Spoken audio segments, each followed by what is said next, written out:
see what the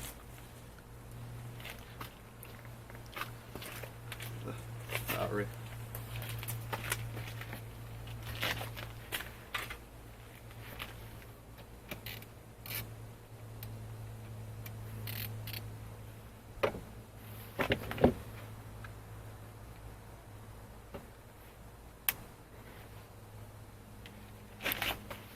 Man, what y'all thought I was doing? Breaking into this man's car or something?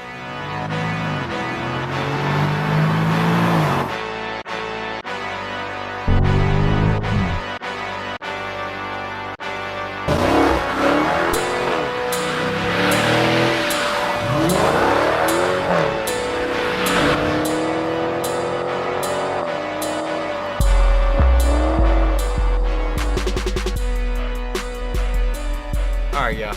I don't know what y'all thought I was doing over there. I'm just playing around. Got the boy D.Ford over here. And today, we're gonna do his hot buttons on the steering wheel and update his TaZer. And we're gonna let him talk about a little bit more what features he's trying to get up out of his TaZer for his car. But I'm pretty sure you don't want to miss it. Alright, what's going on YouTube? As you guys know, my name is D.Ford. I am the owner of the supercharged Go Mango V6. And today, myself and the black ScatPack, we are going to be installing these hot buttons on my vehicle. We have the TaZer. I have the TaZer on the vehicle. Main reason why I bought this vehicle is for the all-wheel drive. And as you guys know, with the all-wheel drive vehicle, this goes in and out from rear-wheel drive to all-wheel drive, and I would love for it to stay in all-wheel drive. So if I can have a little button that I can just hit to put it right into all-wheel drive, that's what I'm wanting to do. Also, we have two other buttons that I can use, so if I want to do the light show, if I want to do anything else, I can easily do that. So that's the plan for today. We're going to install this, we're going to do the upgrade to the TaZer, get all that installed, get some playing with it, and I hope you guys enjoy the video. I done already, what I was doing in this trunk was disconnecting his battery. Remember from when I did my steering wheel video, when I installed the steering wheel, I had to go in there and pop the airbag from the inside. And got to make sure all the energy from the battery is left the vehicle, because I don't want to get up in there and do anything and make the airbag go off, and that's not going to be good. So now we're just waiting, letting about 10 minutes pass, and we're going to be back. You see that little hole right there? We need to get like a pin or something. I'm just using a little small Allen wrench that I have here and getting that inserted in there. And once we get that in there, we're looking for a little thing that we can just, like almost like a push thing that it releases the left side of the horn cover there. So I'm just gonna go back to switching my camera here. See, once you get one loose, you can see that how that one side of the steering wheel is almost popping out. But of course, when it comes to working on cars, nothing goes as easy or as planned. It's always something. So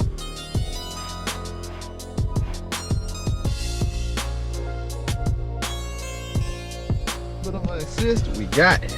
Got it. All right. One of the next things we're gonna do.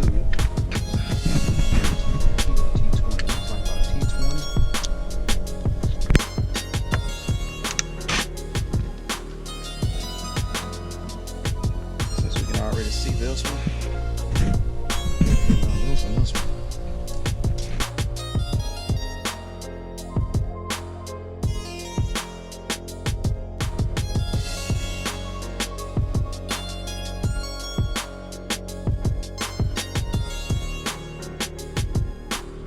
one. Alright, as you see, with everything taken off the back, be simple.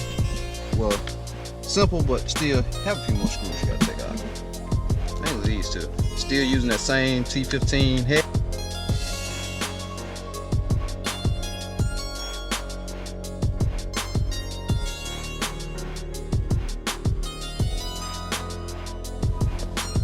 And also, this is where everything connects at, so you would disconnect that.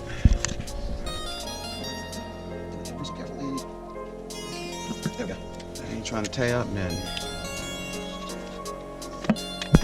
Now, once we get this bad boy up in there, we'll start doing everything in reverse order. But I think just about 98% of y'all out there watching got common sense enough to know that.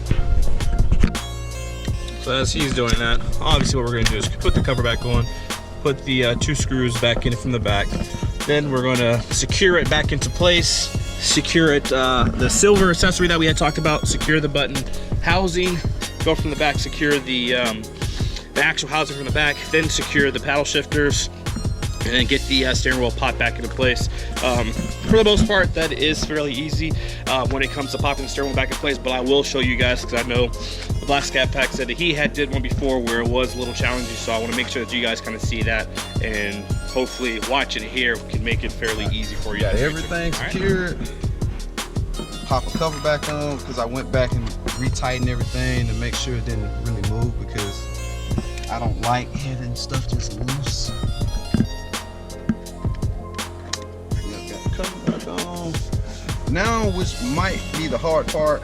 Well, I know with my boy Mike, when I did his steering wheel, the airbag didn't want to go back on there just right.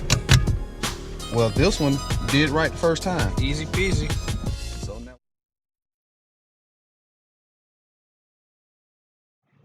what you'll do is to upgrade, upgrade to the very new firmware to unlock everything. First, you will have to come here, click on this link to upgrade to 2.3.2.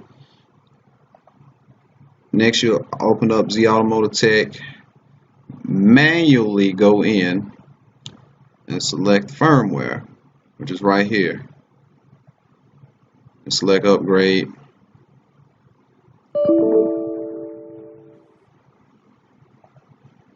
Oh, shit.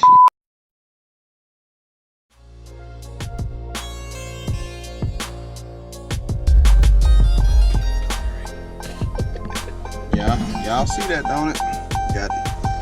Got the TaZer married.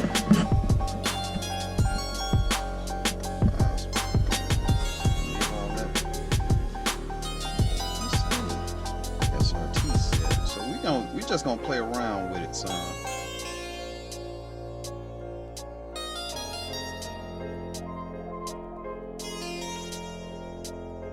One of the features, with the new TaZer, you can change your, I want to say, your tire size and all that fun stuff. I ain't gonna play around with that right now, because this ain't my car.